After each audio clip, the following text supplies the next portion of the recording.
my friends. Oh, forgot one thing. Turn that on. And turn that one on.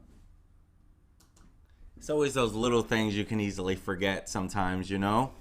Welcome to another episode of Deep True Crime. I'm Manny Rodriguez. Thank you for being here today. At the end of the day, my goal is to help you stay on top of the news around true crime that you may be interested in. Because here's the truth.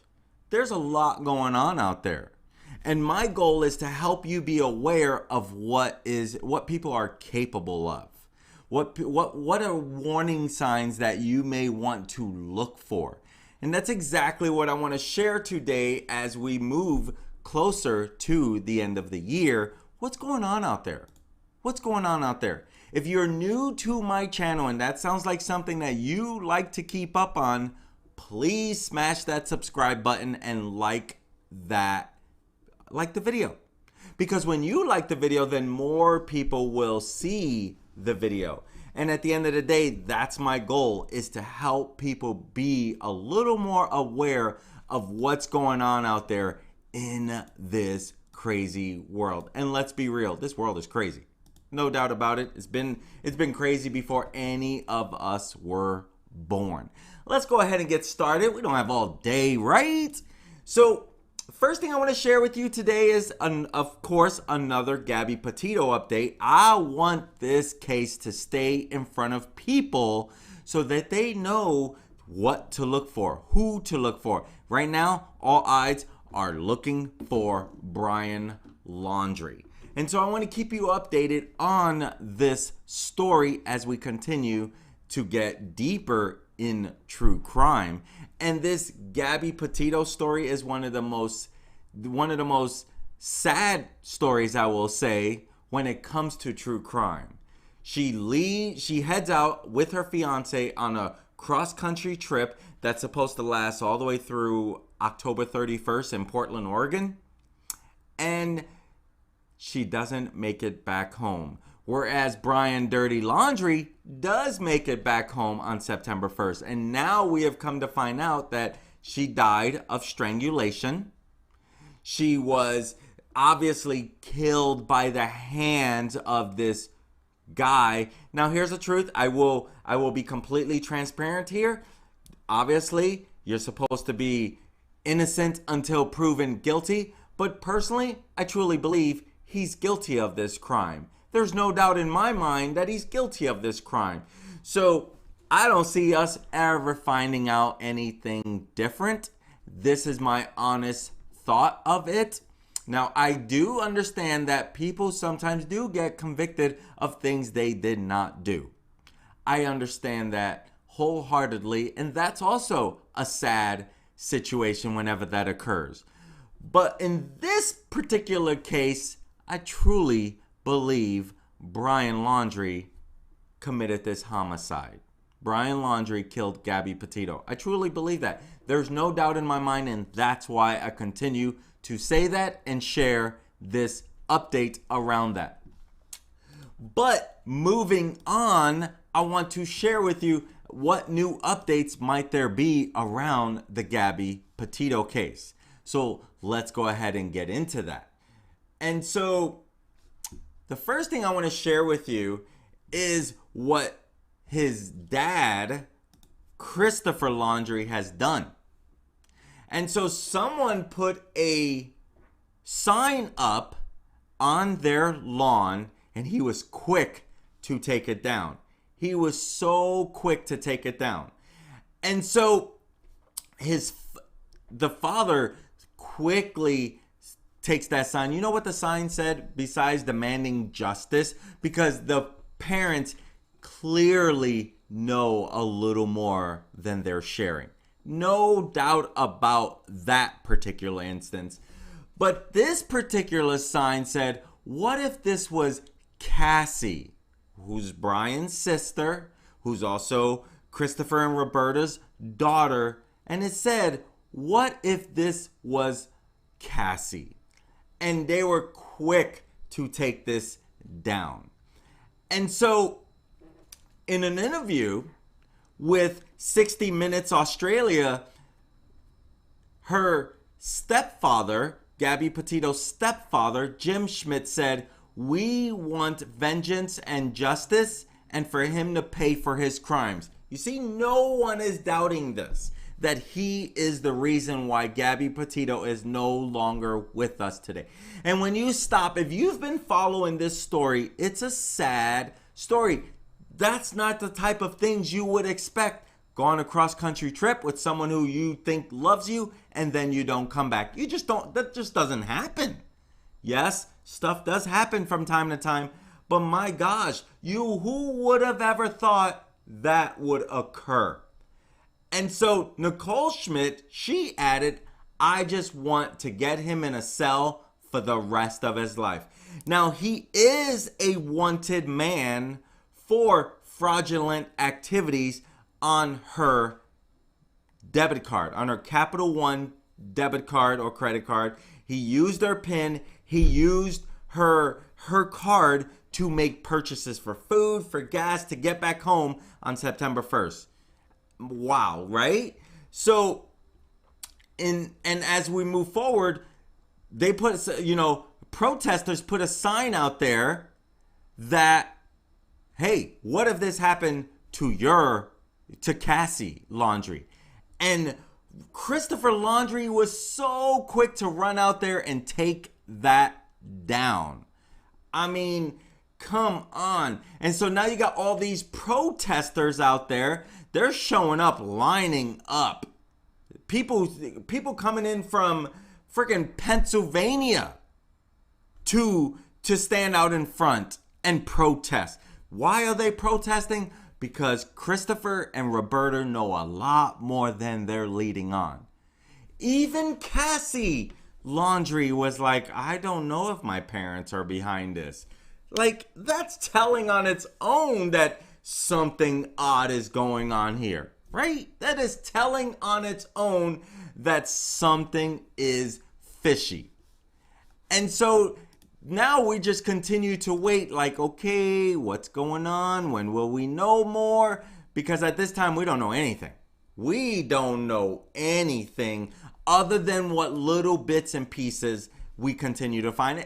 Look how long. Originally, the autopsy was supposed to be 2 weeks. Like, we were supposed to have it like maybe 2 weeks. We would know a little more. It took longer than 2 weeks. It took longer than 2 weeks because they were doing their due diligence inside and out, and they didn't want to release any information. And when they did release information, the only thing that they could share was it was strangulation / throttling. Right? And it can only be done by human hands. And so now we try to figure out more as to what has occurred. And I'm going to go ahead and show you how he, a quick little after he takes it down. If I can get that into full screen. It's not going into full screen, my friends. Let's see. For some reason, it's not letting me get into full screen mode. And that doesn't give us much, so I'm not going to run with that. And so now we have people like that. They would truly believe that he is still alive. They believe that Brian Dirty Laundrie is still alive. And like, why wouldn't he? I mean, I would think if he wasn't alive, they would have find that out by now. And so now we try to wait to see if, let's see this, sign down. I want to show you a bigger one. That one wouldn't let me open it up. And so you could see him like he's literally running from this. Let's see if this video shows, if this shows a video of that. Sorry about that. I should already had this up, obviously. And let me see if they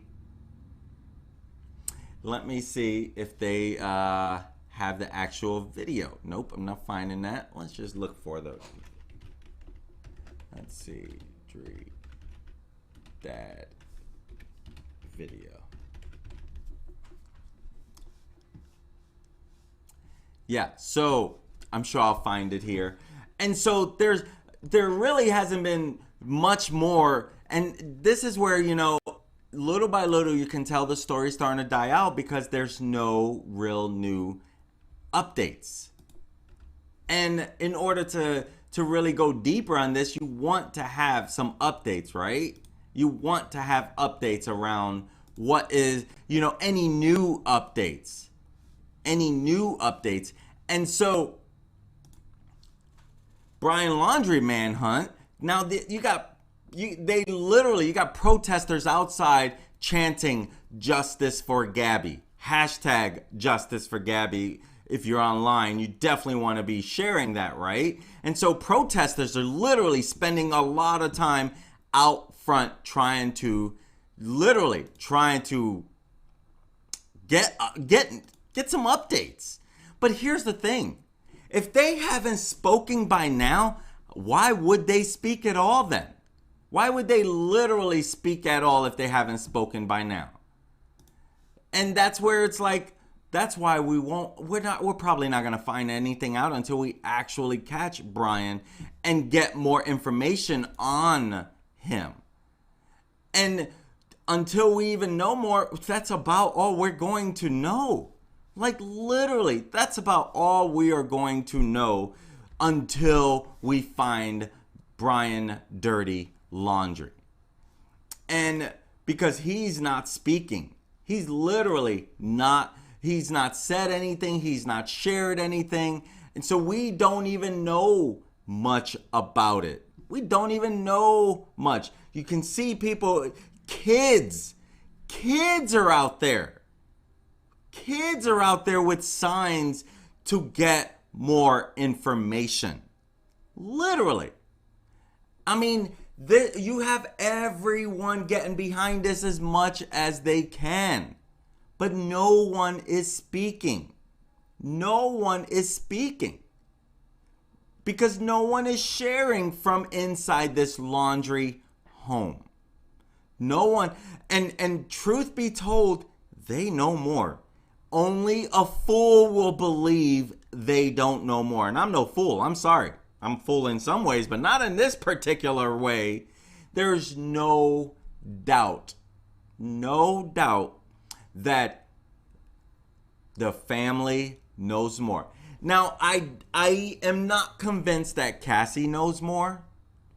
I just wonder how coincidentally she goes camping with them. That's Cassie right there on the left. She goes camping with the Laundries on September 6th, and they don't ever talk about Cassie at all. These kids have to be asking about Cassie. Have to be. And she does make the comment that the kids were around, we didn't talk about it. Talk about what, Cassie? Talk about what? I truly do believe that maybe you don't know as much as the family, but talk about what? Why no one's talking about Cassie? That would be a great conversation. If you truly didn't know. If you truly didn't know why no one's that she disappeared and you don't know anything about it, then you must have asked, where's Cassie? That's a no-brainer. When he came back on September 1st and he came to Cassie's home, you had to ask, where's Cassie? Like, seriously. I don't know. I wonder what their question is, what their response is to, where's Cassie? When they ask Cassie, like, hey, did you ask Brian, where's Cassie on September 1st? What did he say? I would love to know that one. I would love to know that response to that answer, right? What do you guys think? Let me know in the comments, what do you think in reference to that? Do you think Cassie has anything, knows anything? Do you think Cassie knows anything about this? Let me know in the comments. I personally think that she knows a little more than she's letting on, but I don't think she knows what happened, how it happened. I don't think that, I literally don't think that particular case that she knows more there. And so, still trying to find the video of the dad taking it down. I should have had it already, and I'm running out of time, so I'm gonna have to stop. And so dad takes down the sign. He literally just tears it down. And so we still don't know much more other than that. That's the latest update. Takes down the sides, takes down the sign like super fast. So something else that I did want to share with you. Something that I did want to, where are you at? So Gabby Petito's ashes have been scattered at Grand Teton National Park. And so I was thinking they would have done more, but I can see this. I can appreciate this because obviously she was number one, she was taken way too soon. Number two, like, she obviously loved what she was doing. If you watch her van life video, she really enjoyed it. She really enjoyed it. And so now, sorry, allergies. And so he posted on Twitter about them doing this. I will share that with you as well. In his post, he says, "I now know why you came here, hashtag Gabby Petito. Has a beautiful view from now on." I love that. I freaking love that. I've not seen this tweet before this. I love that. That I love that. Joseph Petito, great idea. I mean, look how beautiful that is, right? Look how beautiful that is. And so I now know why you came here. Now you have a beautiful view from now on. I love that. I seriously love that. Great job, Joseph. And so, and let me make sure that there's no other updates that I'm missing. Okay. Yep, that's about it on that Gabby Petito update. Now, my friends, I will keep the updates coming until we find Brian. They may not be daily updates because there's not much going on, and I'm not trying to just find any old little thing to talk about. I wanted to have some substance and some actual relevance to capturing Brian Laundrie. And you know, my whole purpose is that we keep our eyeballs looking for Brian Dirty Laundrie. Literally. We got to keep it going. And so the next case that I want to share with you guys on, the next thing is she died a violent death. Now, this is a quote from a sheriff, okay? This is a quote from a sheriff about a lady who was killed violently by her adoptive son. Now, not only did she adopt them, but they were flesh and blood. She was his actual aunt. And as someone who was put into the foster system and was fortunate to have my real aunt as a foster mom, it's something special. You know, it helped me stay away from the system and going and living with family and people I don't know. And so obviously this lady had an amazing heart to take this, he was probably a kid at the time, but he was much older now. So sheriff in Florida says she died of a violent death. And now he's on the run. He is now on the run. Give you a little more on this story. A Florida man is on the run after allegedly killing his septuagenarian. I can't pronounce that, my apologies, but it means someone between 70 and 79, 71 and 79, something like that. Let me see. A person who is from 70 to 79 years old. And it was also his adoptive mother, who was also his aunt by blood. And so she died violently. Now, the reason obviously this is someone who is innocent until proven guilty. I'm not going to go on record and say I believe all of this, but right now, again, all roads lead to Araldo Paz. So she was reported missing on October 13th after last being seen or heard from by her sister during the early morning hours the day before. And so Araldo, who had been living with the two sisters, was last seen that same afternoon. And now he's accused of one count each of murder in the first degree, grand theft, and tampering with evidence. And so this is where a little bit leads to what happened. The suspect was reportedly in the yard on Tuesday when he told the victim's sister that the victim had left the premises. The next day, however, the sister returned from work and the victim still wasn't home. Now, obviously, that is a little odd. Araldo had allegedly packed up all his belongings and left in a beige 1999 Toyota Camry. A box of cash belonging to Perfecta Paz was also missing. And so the victim's sister, she repeatedly called but got no answer after those discoveries. And then that's when she said, that's when she knew it was time to call the police. And so, interesting on that. So first she was reported missing.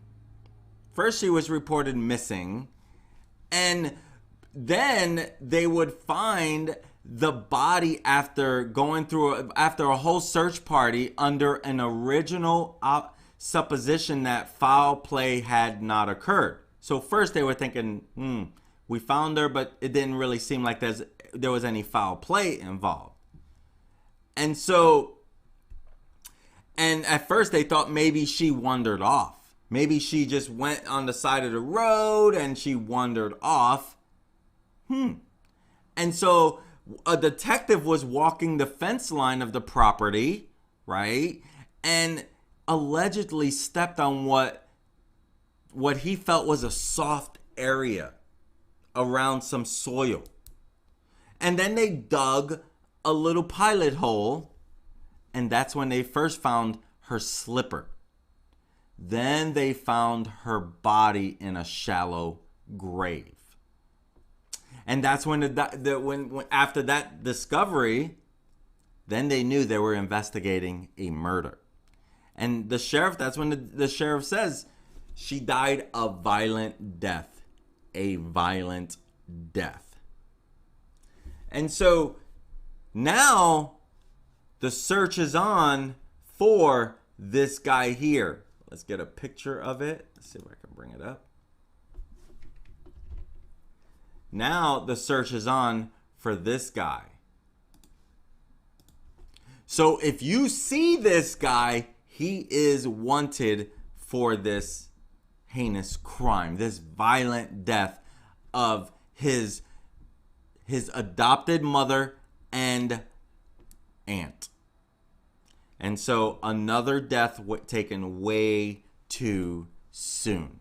So if you see him at all, if you see him or you know him or he looks familiar, whatever, but he is believed to have been seen somewhere in Houston, Texas. So if you're in that area, be on the lookout.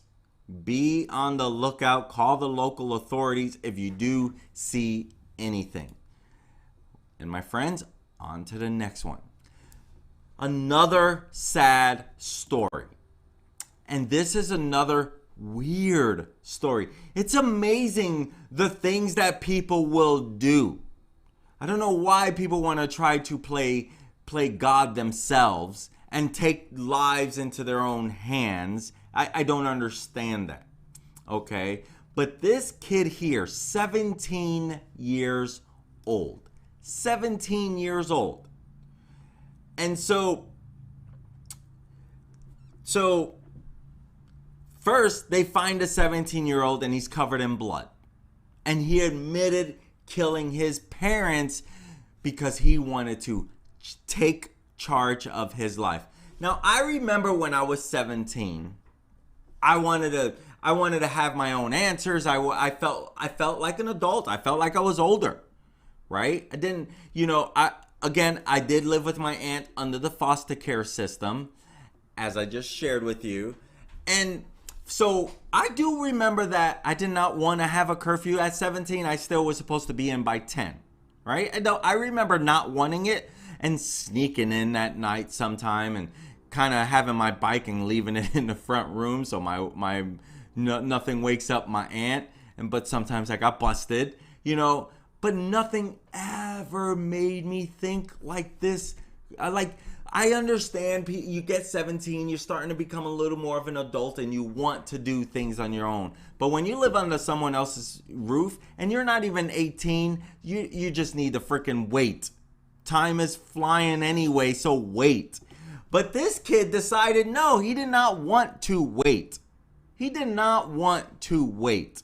And so he kills his parents to take charge of his life, which is mind-blowing in its own.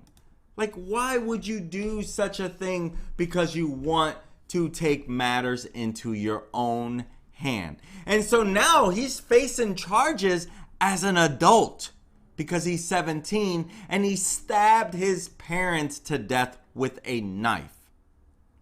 And not only that, after stabbing them, he notices that his mom may appear to still be alive. And my friends, this can trigger some bad stuff, so I want to give you a warning. I should have probably did that in the beginning.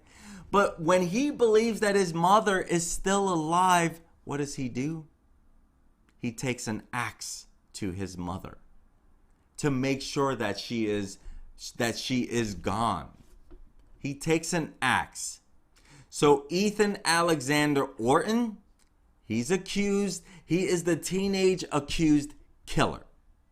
And he told the cops. So he confessed right away. He confessed right away that he murdered his parents, Casey Orton and Misty Scott Slade. And so they were early. They were young. Casey was 42, Misty was 41. They were younger than me. They were young. They barely got to enjoy their 40s, taken way too soon. And even neighbors talked about how these two, Misty and Casey, were friendly people, And so the cops, they get this phone call around 2:10 a.m. of a suspicious person, right outside the home. And that's where they found Ethan Orton sitting outside. And he was covered in blood. And according to the complaint, he admitted to killing his parents. And so he told his officers that he did it to take charge of his life. Those were his exact words. And so from the document that was submitted, officers transported the defendant to the police station for questioning, where he admitted killing his parents to take charge of his life. And he indicated he used the knife to stab both and later used an axe to kill his mother when it appeared that she was still alive. Wow. And so due to the offensiveness of all of this, it was directly filed to the adult court. Like, wow. It's mind-blowing what people will do to try to get their way. Wow. Like, it truly is hard to stomach that this actually happened. So according to a neighbor talking about the family, the mom and dad, they were generous people. Misty always had pumpkins for Halloween. They would decorate the house and have spooky noises. I can't imagine this happening. Another neighbor said, he didn't know them well, but he said they would talk sometimes and Misty would bring candles and trinkets for his girlfriend's children. And he said they were kind people. Another couple taken way too soon because of some friggin' selfish act. Come on, people. It's not worth all of that. It's just not worth all of that. And I'm not trying to play, I got my, I'm no perfect angel in my world or life, but this is heinous and sick. And how could anyone do this? I don't get it. I don't get it. And so two more people taken way too soon. The last story I want to share, suicide or murdered. And so this recently came up as well. And so I appreciate this law and crime because, I want to stay on top of the news. And I'm a big fan of Dan Abrams, who was doing, Live PD, and he does a couple other shows. I'm a big fan, so I really like to follow this. But another story that hit the wave this weekend. So after 7 years, the husband is now being charged with his wife's death. The husband is now being charged with his wife's death after 7 years because it was originally ruled a suicide. Crazy, right? It was originally ruled a suicide. So 7 years ago, the death of Megan Ducote Parra was ruled a suicide, and now her husband faces murder charges and more. Wow, right? And so, again, as you kind of going back to the Gabby Petito, they go on a long trip, you go with someone you love, and who would have think that they were capable of doing this? And this also goes back to more domestic violence. But this was first ruled a suicide, which is creepy on its own. And so the 29-year-old mother of two died of a gunshot wound on June 28th in 2014 in her home in Louisiana. And so at first they thought that she had died by suicide. But now the husband faces murder charges because they have more on this. And so not only is he facing murder charges, but he's also facing obstruction of justice charges related to this investigation. Because obviously at first he was saying the wrong thing. Okay. And so now he's 37 years old now. He's been indicted by a grand jury and charged with second-degree murder and obstruction of justice. According to the indictment, Parra did intentionally discharge a firearm at or near Megan Ducote Parra with the intent to kill or commit great bodily harm. He also tampered with evidence with the specific intent of distorting the results of any criminal investigation, meaning that he arranged for this to look like a suicide.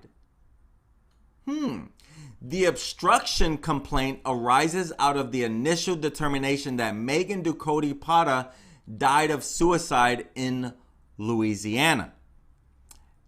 So, let me show you this. So this was like the memorial. This was the memorial at the time. And so this was the memorial that she passed away at her home on Saturday, June 28, 2014. She is survived by her husband, who is now looking to be the killer. And so, 29 years old. 29 years old. She still had so much life to live and so much time to give her children. And she was taken way too soon because of this coward. Allegedly,